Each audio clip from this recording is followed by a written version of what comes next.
нөгөө амьдралын жижигхэн зүйлсээс ч гэсэн аж аргалыг мэдэрхийдэхтэй адилхан дадлын жижигхэн зүйлсээс ч гэсэн өөртөө хэрэгцээ зүйлсээ өөртөө бий болгочихъя гэж.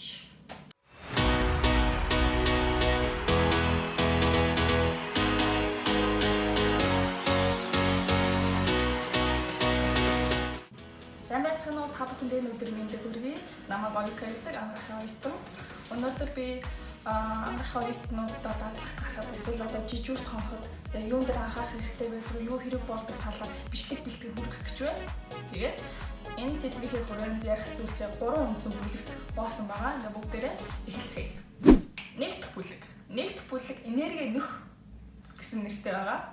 Яагаад ингэж нэрлсэн бэ гэвэл нэгдүгээрт та жижүүрт хонохж байгаа, дадлагт гарах гэж байгаа бол өмнөх шөнө сайн нойр авахгүй, сайн амрах хэрэгтэй. Насанд хүрсэн хүмүүс өдөртөө 7-8 цаг унтахыг бол одоо яг хэвийн стандарт унталт гэж байгаа. Наснаас хамаараад энэ одоо нойрны цагууд маань өөр өөр өдөг. Жишээлх юм бол няраа хүүхэд 16-аас 20 цаг буюу хоногийн их хугацааг унтаж өнгөрүүлдэг. Харин өсвөр насныхаа хоногтой 9 цаг унтах гэх мэтчлэн бол байдаг. Хамгийн тохиромжтой орондоо орох цаг бол шөнийн 22 цаг гэж байгаа. Тэгээ 22 цагт орондоо ороод өглөөний 6 цаг босох. Энэ үед бид нэр ингээд одоо асан төрөгчлөх юм бол унтах цаг хангалттай нөхцөлтэй гэж бид нэр үзэж болох нь байна. Тэгснээр өдөр гэрч хүчтэй, урам зориг дүүрэн сайхан өнгөрүүлнэ. Бүтэн ойртоо унтах гэж байгаа. Тэрээд орондоо орсон бол орондоо ороод уцаа оролдох хэрэггүй. Яагаад тэгэхээр уцснаас ялгарч байгаа тэрхүү цэнхэр туяа маань оролдоходтэй нүдийн фоторецепторуудыг цочрогоод дээшээ харааны төвөрт очоод мэдээлэл дамжуулаад нөгөө тархинд ч унтах болоогүй нь гэрэлтэй байна гэсэн тохиолдлыг өгөөд нөгөө тархи маань унтаж амарч чаддгүй. Дээрээс нь мелатонин ингээд даавар маань болохоор яг харанхуй үед илүү ялгардаг. Яг мелатонин дааврын хэмжээ яг 20 цагаас эхэлж ялгарч эхлээд шөнийн 2 цагт максимум хэмжээтэй хүрээд ингээд буурсаар 9 цагт буураад ингээд дуусдаг байгаа. Тэр хооронд буюу 10 цагаас 2 цагийн хооронд хангалттай сайн унтах хэрэгтэй гэдгийг хэлэх гэсэн юм. Энэ хугацаанд хэрэг унтаж амрахгүй байгаа тохиолдолд бид нэр хангалттай нөхөж явж чадахгүй. Тэгснээр нөгөө нэг өдөр зарцуулах төстэй байсан мелатонин бага хэмжээтэй учраас мелатонины үүрэг алдагдаж эхэлнэ гэсэн үг. Тэгээ мелатонин ямар үүрэгтэй вэ гэдээ маш олон зүйлэн дээр ярих хэрэг болно.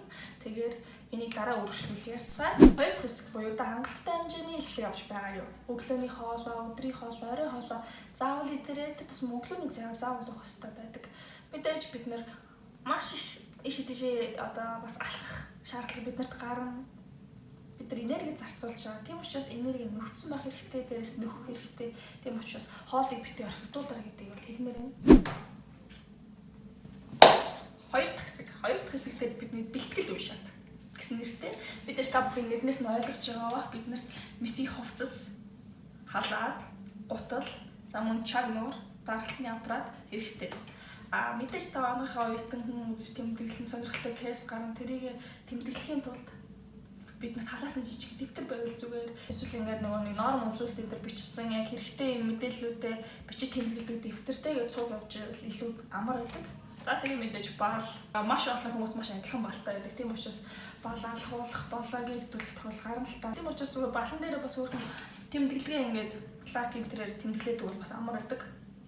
Дараагийн нэг нь болохоор хэрэгтэй зүйлс нь юу гэдэг вэ гэхээр усны сав.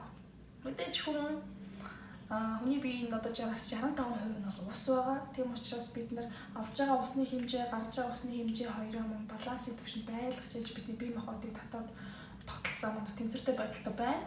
Учраас усан сав хэрэгтэй, алуу юм хүүдийн мааугаад байж хат хэрэгтэй. Хоёр дараачих нь болохоор биднэрт дулаахан цамц байл зүгээр. Яг нэг иймэрхүү нэг зураг оруулах байхаа би энд ч юм уу. Нэг цамц хэрэгтэй. Тэгээд хүний тарих хүчил төрөгч болон глюкозоор ажиллаж байдаг. Хүний ядраад ирэнгүүт нэг тийм юм сул байсан ядарсан байдалтай болоод ирдэг. Энэ глюкозод өгч хэрэгтэй. Тийм учраас би зөвхөндөө чихэр ч юм уу тийм амтлаг глюкоз нөхчгөр зүйл авч яваарай гэдэг бас хэлэхэд их зөөр болов гэж бодож байна. Бэлтгэл үе шатн дээр одоо өөрийнхөө энгийн тэмдэг нэрийг бас мартаж болохгүй бах. Энгийн тэмдэг оюутнууд нэг хэрэг болж магадгүй. Тэгээд өөртөө мэдээд гоо сайхны хэрэгсэл юу гэдэг те оосоос нотон салфетик ойлын цаас бүх хэрэг болох зүйлсээ зөвхөндөө сайхан байршлаад өгөх хэрэгтэй. Тэгээд бас нэг байршуулах хэрэгтэй бэлтгэл юм дээр юу вэ гэхээр зарим өөрт хэрэг болох үс имээ бас цунглаад явахд бол гэмгүй. та одоо ямар бас өвдөж болно. Энд өвдөж болно. Цамар сөргүү тохиолдлоор, тохиолдлоор. Тийм учраас эмнэлэгт гарч байгаа гэдэг эмнэлэгт найдаж болохгүй өөртөө найдах хэрэгтэй. Тийм учраас ирэх болох юмудаа зөнгөлж явж байгаарай гэж хэлмээр байна. За 2 дугаар хэсэг ингээ өндөрлөө. Тус түлхэн шанга. За ингээ 3 дугаар хэсэг рүүгээ бүгд орж ирлээ. Дадлага руугаа гэсэн нэртэй энэ 3 дугаар бүлэг маань дадлага руугаа. Тэгээд дадлага руу гарахдаа бид нэр юун дээр анхаарах вэ гэхээр одоо энэ бол хамгийн гол бас гол цөмөн шүү дээ дадлах жижигт гарах юм. Бид нэр энэ дадлагт гараад өөрсдийнхөө цагийг нэмий өргөж байгаа зүйл бол биш эрсээ бүртгүүлээд хийцүү суух даа биш. Бид нар энэ эмнэлэгт энэ тасагт очиод би юу сурах ёстой, би юу сурч мэдэх гэж ирж байгаа вэ гэдэг гол ухтгыг нь өөрөө ойлгоод ирэх хэрэгтэй. За би энэ тасагтаа ирчихлээ те. 2 дугаарт нь гэх юм бол хинч энэ оршин дэлхийн бүх зүйлийг төгс төгөлдрөөр мэдэхгүй. Тэр юм ч гэсэн мэддэг л бас. Тийм учраас мэдэхгүй зүйл гарвал зүгээр л асуугаад үз алдах юм байхгүй тань. Тэр хүн өөрөө мэддэг ус хэлээд өгөө мэдхгүй ус бол мэдхгүй гэл хэл. Зүгээр асуугаад үзэх хэрэгтэй.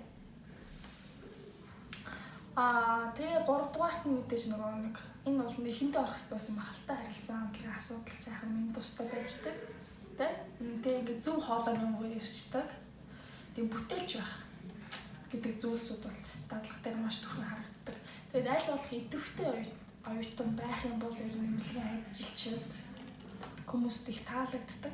Тэгээд дадлага гарч байхдаа та бүхнийг одоо ямар ч нөхцөл байдалч ухтаж магадгүй хүн зөө өдөр ял ийшээ тийшээ явуулдаг. Тэд нар болгоно ерөөсөн хүн зөөлөлөө гэж ярих хэрэгтэй. Бид нар яадаг вэ гэхээр хүн зөөж явах хэвээр багаар суралцсан. Энэ нь ямар учиртай вэ гэхлээр та хүнээ зөөгөөд явж байхдаа ямар учир шалтгааны улмаас та ирсэн, ямар зөөртэй байгаа юм. Өмнө ингэжсэн юм уу? Ямар шинжилгээ хийлгэсэн? Шинжилгээнд дээр ямар өөрчлөлт гарсан гэх мэтчлэн асуумжаа аваад яваад хэрэгтэй. Ингээд олон хүнийг зөөх тусам ядрах биш. Олон хүнийг зөөх тусам асуумжаа айгүй сайхан аваад сурчдаг болчихно гэсэн. Тэгээ мэдээж зөөж явж байхдаа юм чинь хорийн тэгээ юм хүнд нь харуулж байгаа шүү дээ. Тэрийг хараа сурчин энэс ач холбогдолтой зүйл байгаа.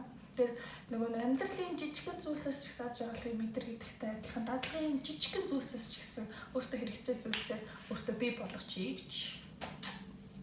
Тэгээд бас нэг дадлаг дээр сурах ёстой зүйл нь юу вэ гэхээр та хүнд хэлж сур. Юу хэлж сурах вэ гэхээр би танд юугаар туслах вэ гэж хэлж сурах хэрэгтэй.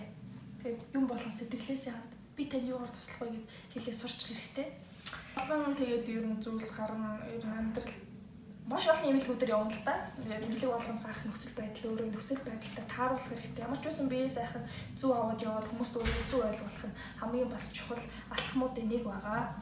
Тэгээ миний бас одоо хэлэх гэж байгаа хамгийн чухал зүйл болохоор өөрийгөө хайрлах цаг гарга гэж байгаа юм. Амгийнхаа оюутан байхдаа та өөрийгөө хайрлаад сурчих. Тэгээд өөрөө л бусдыг эмчлэх. Сайхан энэрэнгүй үйлсээ хий. Ингээл болоо. Би яагаад энэ зүйлийг хэлж ийм гэхээр бид нар амгийнхаа оюутан байхад 6 жил тийм үү 6 жил байхад бид нарт нойргүй, хоолгүй явах өдөр зөндөө бий. Тохиолдно. Тэгээд амгийнхаа оюутан юм чинь эмнэлгээр ингээд ийшээ тийшээ янз бүрийн эмнэлэг рүү хоол ойрхон явна. Жижүүр хийхэд бид нар ачааллаас хамааран унтахгүй байна бэл. Энэ цаагаараа бидний бие организм хийх ёстой зүйлээ гүйцэлдүүлээд одоо гадна талдаа явж байгаа боловч дотоод механизм дотор эдисүүд маань ядарч чинь, үхэж чинь, хангалттай хэмжээний илчлэг авч чадахгүй байна, хангалттай нойр авч чадахгүй гэсэн асуудлууд бол хангалттай тулгарч идэг. Тэгээ эндэд дасаад нөгөө нэг хүн чинь өөрийнхөө алдсан зүйлсийг нөхөхгүйгээр улам л ингээл яваад тахаар одоо нөөц болоод эхэлнэ л дээ. Энийг юун дээр анзаарч нэг хэрэг одоо эмнэлгийн ажилчид маань өөрсдөө маш их өвдөж байгаа. Өөрсдөө биегөө одоо та наад зах юм чис асуу. Та ирүүлүү танд өвддөг зүйл бий юу гэдээ асуухад бүгд ямарваа нэгэн зүйл хэлэх баг. Одоо амгийнхаа оюутнуудаас асуухад ч гэсэн таны ямар би өвддөг үү гэвэл миний нуруу өвддөг гэх. Бүгд л ямарваа нэгэн зүйл хэлдэг. Тэгээд бидний амгаахад орж ирсэн хамгийн том зорилго бол эмч болох, эмнэлгийн сайн эмнэлгийн ажилтан болох. Тэгээд энэ зорилгын төлөө ингээд бид нар бүр ингээд зүтгэждэг ингээд супермен, спайдермен тэгээд зүтгэждэг. Тэгээ өөртөө зүйлд нь бий болж байгаа. Тэгээ болохоор амгийнхаа оюутан байх хугацаанд өөрийгөө хайрлах цагийг гаргаж сур гэдэг зүйлсийг танд бас өөртөө энэхүү бичлэгээр далимдуулан ингэ хэлж байгаа. За ингээд өнөөдрийн миний та бүхэндээ бэлдсэн сэдв таалагдсан гэж найдаж байна. Тэгээд үздэг нийт хүмүүстээ маш их баярлалаа. Тэгээ өдрийг сайхан өнгөрцгөөрэй. Баярлалаа.